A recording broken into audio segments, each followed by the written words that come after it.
Tingnan sa mo lang bayad. Mabante na. Katanaw na to pilay bayad.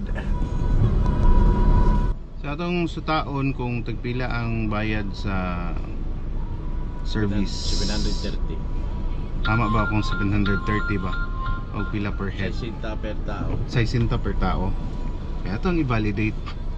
Murag libre man ata. Libre ang driver siguro. Balawin ang itsura. Diba? There's only one way to find out. Testingan. Ito na siyang kono. Alright. Testing eh.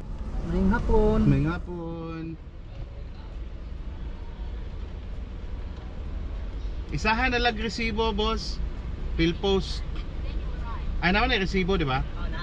Isa-isa na sir. Ay isa-isa. Isa-isa mo din, no? Sige, sige. Pag ana dito ana, di ba pag baba ana, kuhaan man na dito boss. Dito. Kuhaan na. Tagpila gani ang kuan, boss? Kaning inani sakyanan? 630.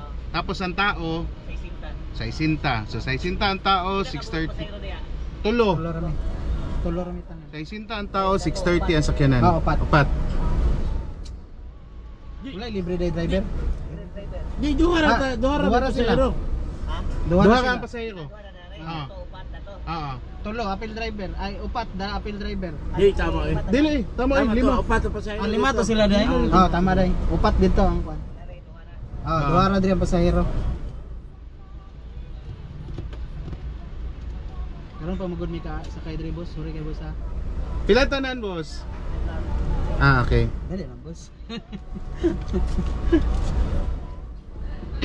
So usbon ako guys ang sakyanan kanang mga SUV to sedan 630 nya 60 ang per head. Ang motor, boss, tagpila? 166. 166. 166. Dala na driver. Tapos 60 gyapon kung ay back ride.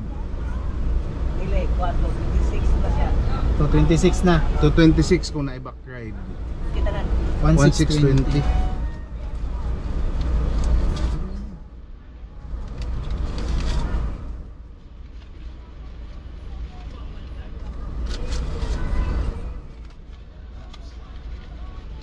Dili na ipakita dito. Wala na. Salamat. Thank you. So proceed na ta.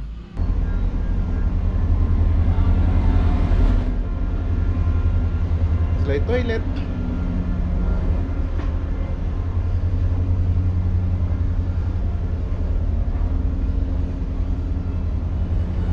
This one.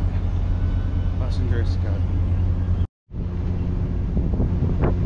Na dito ang port sa Osamis.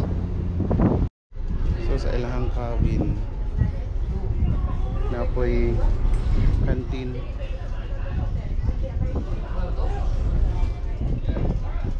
And then may pa TV.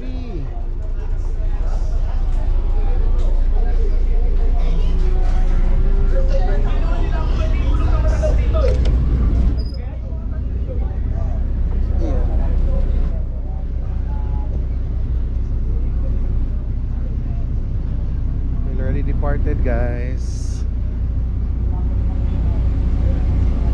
So guys, abot namin dito sa Osamis City Port from Mucas Port. So around 20 to 25 minutes lang ang biyahe sa barge. Dali lang kay isa kong libuton pa siya na moadtog, di ba, Mulabi. Nya Tangob. Nya mo ana na po diri sa Osamis na sa 100 plus kilometers. So naka-save tag travel time og gas. Pares parehas sa gyapon, no. Less lang ang kakapoy sa biyahe. 20 minutes siguro ang 100 kilometers plus na napod sa 2 hours nga travel.